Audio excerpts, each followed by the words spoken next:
What's up, everybody? As always, per week, we try to answer the most thought-provoking questions that you, the community, have.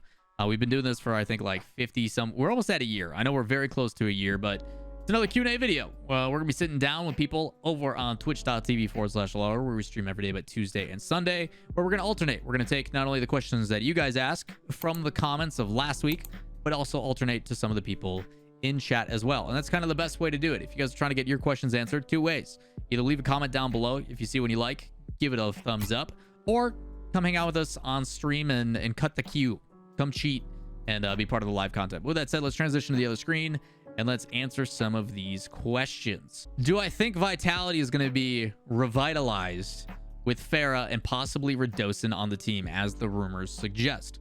So I've done like 3 or 4 videos on Vitality and their situation, of how they determine who they're going with and all that kind of stuff. And I think Vitality is a really unique situation. One, because it feels weird to not have Vitality be that core roster. And we've gone through this multiple times with, in general, KDOP deciding to go to a different team, and, you know, the whole Dignitas Dynasty thing and all that kind of stuff. We actually had a pretty lengthy conversation about this earlier on stream today that I'm telling YouTube frogs about for the first time. But Ferra is a very unique personality. Although part of the Baguette squad, he is also very in tune with what his role is. And for anybody that has not watched his journey through like Solary and Reciprocity and everything else, and Oxygen and whatever the names they went through, Ferra was always a very big vocal leader on the team. He was as if he was a live coach on the roster. And a lot of times, I think with coaching, one of the biggest traits is the level of respect from the players. And I don't think Vitality brings on and gets rid of Mout without that. I'm actually surprised that Mout's on his way out. I don't have enough like insight on Mout as a coach or anything like that, because I can't speak French. So I've been able to bridge that gap and ask, you know, KDOP or whoever. But Mout is on his way out, which rhymes, and we're going to continue to make cringy stuff like Revitalized and Vitality. But I do know Ferra, and Victor is, one, not a girl, which was ironically the way that it was approached when he first came into the scene. But I do know he is very intelligent and is not afraid to speak up, because anytime that you watch their comms, he is the one doing all the talking, and the players listen and they respect it. So it is going to be his first time in a leadership role, though, where he is not on the field. He is able to do that from behind without the pressures of having to play, which I'm excited. It's kind of that next step, that next chapter in his career. So I am very confident with Ferra. I think he is one of the hidden gems of this scene that not many people know about. And the fact that he's getting an opportunity to come back after retirement, you know, hearts out to Mount in his situation. But I do think Ferra is a very good fit. And it was expected, actually, for me, that after he retired, that he would coach a team. I just didn't think it would be Vitality. As for radosin, I really like the Wilderness Resolve roster. I think they've always had a lot of potential. They've always been kind of that in the same spot as like Evil Geniuses for me. It's just they needed a bit more creativity on offense, and I think radosin's a large part of that. What his role is going to be for Vitality will be fun to see how it develops, and I can't honestly say I know what it's going to look like. Vitality has been a certain way for a very long time, and they're now obviously changing that. So that partnered with Ferra, it's going to be different. Every pro I have, or every professional coach I have talked to, says it takes about 2 to 3 months, I would say, to feel confident and at peace with what they're trying to accomplish. It takes some time to develop.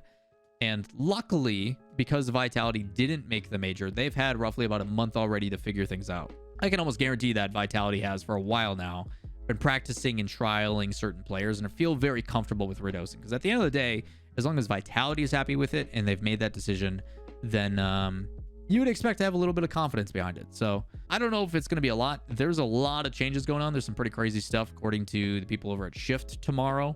So we'll have to wait and see for that one. This video will be going out on Sunday. It is currently Thursday. So we'll have probably like 2 days to see some of the moving pieces. But until things settle in and we get to see it exposed for the first time in spring, it's very tough. But I almost never count on Vitality. You saw me go through predictions and power rankings and all that kind of stuff. It is very tough to have that mentality shift towards the Vitality. So will they get back to our expectations? We'll have to wait and see. The Real Jar says, so it's been talked about a bit, but how do you think these kids are affected by the sudden influx of cash and maybe the pressure to start providing for their families? teams like Queso or players like Daniel that come out of nowhere that are suddenly bringing in a bunch of cash to their households, do you think that they can negatively impact their lives in the long run, similar to child actors? I've actually compared this in the past, and I do think that child actors obviously go through a little bit different because we're talking mainstream celebrity. Like Tom Holland is not the same as Daniel. It's a different level of popularity. Daniel and Sort can go and live their everyday lives, and no one has a clue who they are unless they have, you know, schooling that they have kids at school, but like they can walk down the street and they're fine. Nobody knows who they are. A lot of that stuff I think is different, but there is some similarities. You know, you are forced into a position where you have to mature at a very quick rate. You are a public figure. You will have expectations of you, and you also have so much money you don't know what to do with.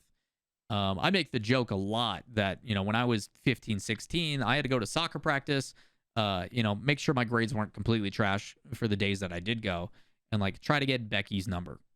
That's like the 3 things that I did at that age. And then eventually I got a job. I worked a 9 to 5 at like a grocery store or like a bakery, or, you know, life was pretty simple. And I don't know how I personally would have reacted to being like, hey, you're getting paid $100,000 plus a year and your bills are negligible. You know that car you want? Well, get a better one and pay for it in cash. That's a very different thing. And you hope that, and this is not always the case, that the parents show involvement, but also still allow their own kid to make these decisions, because there's a life lessons to be learned, and there's some things that need to be learned. But, you know, the regular social norms and, you know, the hardships of growing up in high school and the cliques and all that kind of stuff, things are a lot different. Not to age myself too much, but it's been well over like 12, 13 years since I've been in high school. I started college at 15. It's been a long time since I've been in school, let alone high school. And I know stuff has changed a lot. I've done motivational speeches at schools, and you see like the cliques are no longer a thing. Being a nerd and being into like nerd culture is cool now. Everybody watches anime, which is like, it is insane. Things have changed a lot, which is awesome. I absolutely love it. People don't have to go through the struggles and stuff that I did when I was in that age. You know, I've talked about how I had like suicidal tendencies as a kid, and a lot of it stemmed from the not feeling like you belonged kind of stuff, which gaming and everything else has really helped with. But I do think there is a lot of pressure that comes from it, and I think the biggest thing that helps with it is the structure around them, the support system, and having parents that see this as a viable career and are willing to support it as well, which is not always the case. So I think that's where it stems from, is having that support structure. And not everybody has that. And if they don't have that, hopefully the organization, their teammates, their coach, you know, they can help provide and steer them in the right direction. It's something that I think is very much so lacking. And why I'm a huge fan of like academy teams and everything else, and increasing the age restriction, is because I do think there needs to be a little bit of hand holding. I don't think it needs to be too much. I don't think it needs to be overbearing, but I do think it is very important to helping shape these people and making them ready for the future, because esports careers are very short. They only last 2-3 years on average. And after that, a lot of people are left like, whoa, how do I go back to regular life? You know, the funds that I had, you know, ran up. I didn't invest intelligently. I didn't build myself a brand so I can continue to do content and transition. Like there's a lot of things that are thrown in front of them that I just don't think they're ready for. And I hope that nobody takes advantage of that, and they find people that they can rely on to kind of steer them through those decisions. But it's a lot, man. It is so tough to put yourself in their shoes and be like, 16, I have no bills. I don't have any true responsibilities yet. And I have hundreds of thousands of dollars in the bank. What do I want to do? It is very tough to grasp that concept.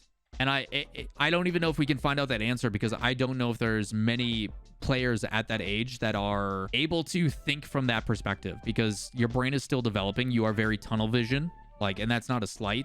That's just how human development works. But yeah, girls do mature faster, but with there being a majority of male pros, I don't know many. There's some mature younger players that I would love to sit down with Beast Mode and talk to him about it. I think Beast Mode's got a pretty good head on his shoulders. And he's a good little saver. You know, he's not buying anything frugal. But it'd be interesting to sit and talk and be like, hey, man, like, this is technically your first job. You're making a boatload of money. And what's your perspective on it? And it's tough because they have nothing to compare it to. Like, that's just life. That's all they know. So, yeah, it's a really interesting conversation.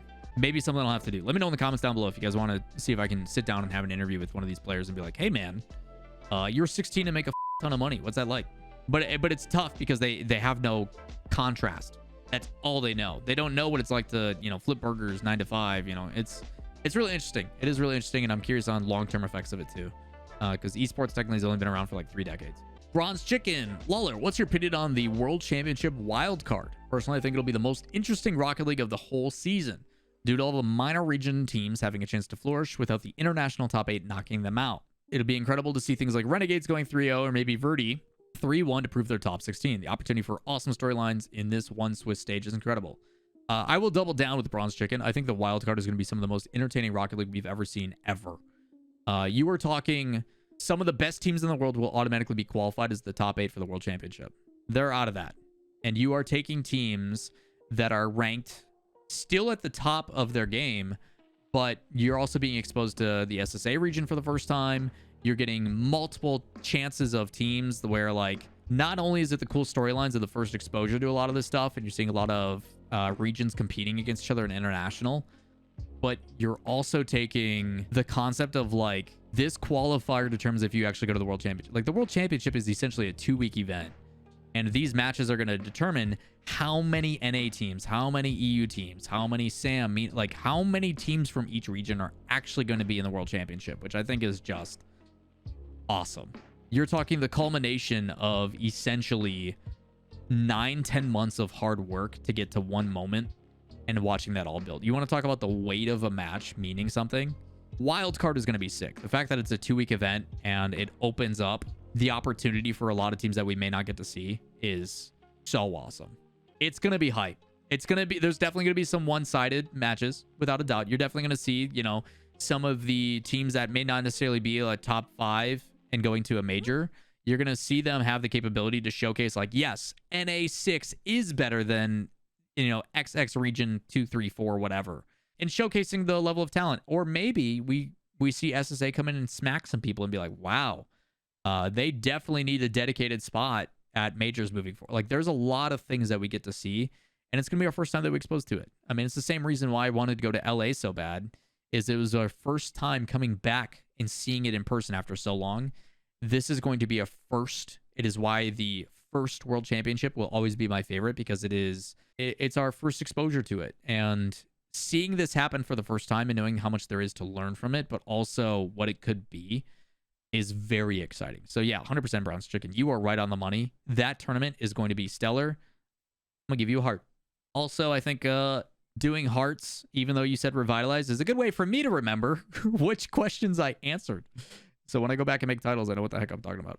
We saw some pretty big roster moves last split in NA, and we saw a total flip of the script at the winter major of NA taking top 3 of the 4 spots. Even more so, you can say NA took 4 of the top 6, which is still 2/3. So that actually hurts the statistics, but 4 greater than 3. I also am a V1 fanboy, so, like, we just gotta, you know, throw them in that conversation. Jokes aside, why aren't we seeing the same massive changes in EU rosters? Because the trade window is not closed yet. That's the best way I can answer that question for you. I have expectations that we are going to continue to see this leapfrog from now until the end of time. NA takes all their talent, funnels it towards the top, and tries to become as competitive so they can beat EU. EU gets smacked or shows, you know, has a rough showing. They funnel all their talent towards the top. They make these super teams, and they bounce back. And you're going to continue to see that shift in the meta. And while all that's going on, Sam and OC will find ways to be better than both. There's going to be some massive roster changes coming in the near future. They may have already happened by the time this video comes out, but for people wondering about those changes and stuff, you are expect to see that leapfrog approach, I think, now until the end. Like, that's just going to be the way of staying competitive. That's just how it goes. Roster changes, all that kind of stuff. Like, you can expect EU towards the top. Like, nobody's safe. I think BDS and a couple of those teams are expected to make changes. It's going to be crazy. So we're recording this on a Thursday. We'll see what happens tomorrow, but some of the big teams are going to be making some big changes, and it's all to be competitive and to stay at the top and win majors. So you got to get to the World Championship, and a lot of it begins with, you know, performing well in spring. So the big thing that's important, this is the last change they get to make before making that World Championship run. So we'll see how things play out. Alex Catula says, my college is spending $500,000 to renovate our esports area, yet we still don't have an esports director. I'm wondering what an esports director would do on a collegiate level and how they would help grow esports at my school. How could I help convince my school to hire one? Could this be done part-time by a student? I think if you're a director position and you aren't giving it your all, that is not a good way to approach something that is talking about like growth and development. Also, Bronze Chicken, we just answered your question. Welcome to the stream, man. You're talking the director of something is there, especially for like a program at school, to really flesh that out. You are trying to do everything in your power to make it a destination, especially for colleges. Colleges are spending that kind of money to renovate an esports area. It's probably because they want to have the appeal for students to come in and play in their programs. Because at the end of the day, an esports program at a college is to get students in the door. And the enticement there is, as a director, you are trying to develop a program that is enticing enough, whether it be applying scholarships, this and that. I will say, as a part-timer student, definitely not. I don't think your focus is in the right place at that point. You should be focused on your schooling. It is a tough balance to determine this or that. And the difficulty, I think, when you are a student and you're asking to do a director position, I just don't know if you're gonna have the time to do it. I really don't. I also don't know if that you are qualified to do it, being completely candid. I do think that you taking investment in the program and saying, hey, if we want to grow this, we need to hire somebody that is qualified to do this position. And you go in and say, I don't think it's me, and maybe you're not a part-time student. Maybe you are qualified to do it, and you're just saying, is it possible? I just think this is coming on your behalf, saying like, yo, I'm a part-time student. Could I do it? And I could be wrong on that. But in order to really grow it, you're going to need somebody that is either worked in the esports field before, or has a good understanding of like team development and building, and understands how to grow a program in general. There's a lot of different factors that go into growing a program. Not only is it, how are we bringing in coaches? Are we bringing in players? Are we providing scholarships? What leagues are we getting into? What leagues are there? What games are we getting involved? Should we get into this game or that game? Like, all those decisions have to be made, and then you have to put that into action. You have to go to the people that pay the bills, whether it be the dean or whoever, and say, hey, this is a program. It's viable. This is how we're going to be successful. And you got to think long term. It's tough. There's a lot of pressure on those positions, and it's very difficult to do. So I think it starts with the question you have. How can I help? I think that's where it stems from. I think you go in, and part of that conversation is, what can I do to help? What are you guys trying to do? What are you trying to provide? And trying to be an asset to that team. So good luck on that case. But it is very difficult. And the fact that your school is showing interest by renovating an esports like program and facility is the hardest part. It's one thing to go with a proposal and try to get it approved. It's another thing to have a college that is already willing to renovate and make it a thing. Show that interest. Be involved. Meet the right people. Network your ass off. And maybe you can get involved as, someone who's on staff. You never know. You never know. Do you think it's possible to see seikoo leaving Endpoint and joining Vitality BDS? No. Unlike Rogue, jokes aside against Rogue, but unlike Rogue, I think Endpoint realizes that the talent and value of their star player in seikoo, and they would be idiotic to let seikoo go. There is no way Endpoint is letting seikoo go. Never is that going to happen. Unless they are okay with a total rebuild, that is your star player. You do not let that player go, period. You ask that player what they want to do to make sure they stay around. You do everything in your power to secure that talent, straight up. Because as a business, you get rid of seikoo from that roster, and can you honestly tell me if they find a replacement, they are going to have the same level of success they do now? I don't think so. And if they do, it's due to a ton of development and finding a person who works in their system, and it's so difficult. So letting go of seikoo is, I don't think Eclipse, their coach, even allows seikoo to try out for other teams. Why the heck would you ever allow that? It's just not a thing. So do you think RLCS format would benefit from having some sort of official preseason? No. I think there's already a ton of matches. And what's up, Tristan? How you doing, bud? I think it's already difficult to, with the amount of Rocket League, consider having like a preseason. Preseason is essentially like any off-season tournaments. The off-season from X to 2021, 2002 is the We Play Invitational in Ukraine. That is like your warm-up tournament, or that is your tournament to... You hope that community figures and tournaments put on by organizations are a way to test the roster in like a real setting for real money. There has been some whisperings of some new ones coming up here in the near future, which will be very exciting based on who they're being put on by. But there has to be a time for these players to relax and not get burnt out. It's brutal, man. There's so many matches that are being played. So having a preseason is one thing. What I would recommend doing is one of these off-season tournaments isn't done by somebody else. It's done by Psyonix, and they treat it as a show match, all-star, media day kind of event where they bring all the players out and they shoot a bunch of content, and then you have the ability to use that footage throughout the season as B-roll. So rather than a preseason, and maybe you kind of deem it as a preseason, but like as the rosters become solidified or whatever it is, you bring everybody out, you do an all-star event, show match, very player-driven, focused, personality-driven, and it is more of a way to introduce you to the people rather than like the tournament itself. And like, you don't have to make the tournament serious. Maybe you're just doing like skills competitions and stuff. That way there's no pressure of like performing and stuff. But the emphasis is recording and shooting content, so you have unique videos and B-roll to show and like feature profiles to show throughout the next season.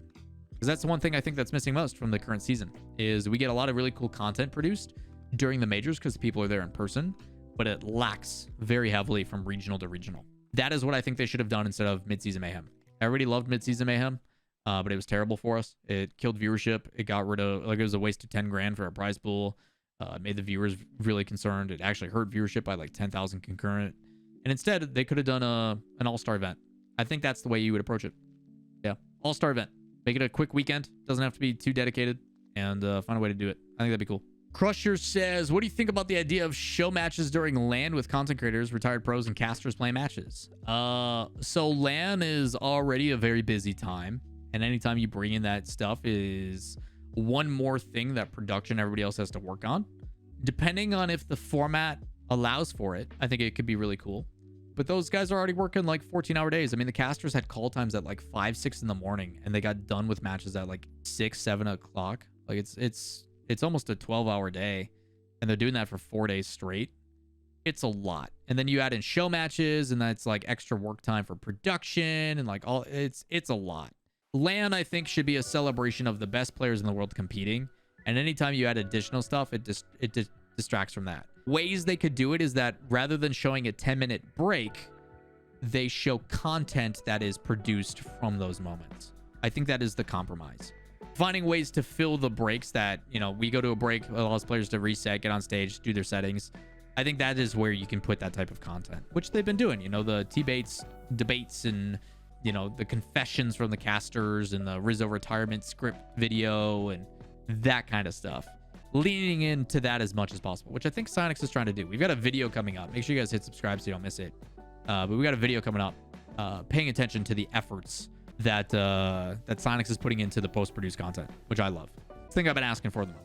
All right, last question for the video is going to come from the big thing, because I think I'm going to have to take a beat on this one. Biggest wish list item for next RLCS season. God, to pick one thing off the top of my head, simplification is obviously the name of the game. I think still right now there is too many extra lives provided. I want there to be finite feeling. We have tournaments where you go through a group stage where there's extra lives, and then you go into another part of the tournament and playoff bracket where they have another life. And I think the mentality needs to shift personally to where your life is that event. You have 3 regionals to showcase you are better, rather than you have lives within each regional multiple times. For example, in the Swiss stage, you have 3 lives, and then you go into a single elimination bracket to provide it. And you get that in 3 different events.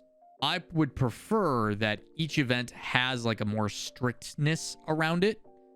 And then the best example I can give to that is like FaZe. FaZe goes into a regional and wins. They drop out early in the next one, and then still play well enough in the third one to make the major. That to me is the purpose of regionals. If you're gonna run 3 regionals, you have to find a way to make these formats way more simplistic. And I think that's what they're working towards, because like burnout and all that kind of stuff, both for players and viewers and everything else, is definitely a thing. And simplification will help with that, which is what they've been working on. We've seen Scheist and Murdy and all those guys talk about using information to simplify. That's what the big difference between X to 21. They got rid of the grid. They got rid of, you know, they simplified things, and they're still working on that. But when it comes to like big wish list items, man, I mean, they're doing a lot of things right. They're post-producing a bunch of content. They're announcing things earlier. They got like game day NFL college kind of stuff with outdoor indoor studios. There's a lot of things. The website still needs to be updated, which they say they're working on. I would love to see in-game integration. Assuming Unreal Engine 5 is coming sooner than later, I would like to see in-game integration for the esports event. Not a link that you click that brings you to Twitch. I would like to see a way to where we can use esports within the game as embedded content, which will really drive viewership. I think that's my number one. Finding ways to partake in the esports within the game client itself. Assuming Unreal Engine 5 is around the corner and that's a capability. That's probably my big one. But I will say, from what I've seen so far, they're trying to expand spectator slots for coaches already. They're producing post-produced content and fun skits and getting more community members involved. They're announcing events earlier. We're back to live stuff. Like the esports team is only like 10 people on a good day. It's not a lot. And the things they're accomplishing is pretty impressive. So yeah, there's a couple things, but I'm pretty excited about it. So with that said, Rocket League only has 37,000 players on Steam. That's just Steam. Steam is not the concern. You got to look at Epic Games with free-to-play and consoles. That is going to do it for today's Q&A video. We went a little bit over, as we always do, but I greatly appreciate y'all coming and hanging out. If you guys do enjoy these types of videos, a couple things you can do. Number one, come hang out on the stream, twitch.tv/Lawler, where we usually record these now because the chat interaction is always great. We got people in chat saying yay as they're excited about it. But yeah, come hang out with us. Come ask questions in chat. We do this pretty much every stream as well, where we just hang out and answer questions, but we try to curate the specific ones from the YouTube videos as well. So if you want your questions answered, drop them in the comments down below. Make sure you like the ones you like so they bump to the top. We'll try to answer the ones we can. With that said, it's going to do it for today's video. Like, subscribe, notifications. You guys know I go. But YouTube frogs, appreciate y'all coming and watching these videos. But we hope to see you on the stream as well, so I can talk to you directly as well. But we're out of here. Peace.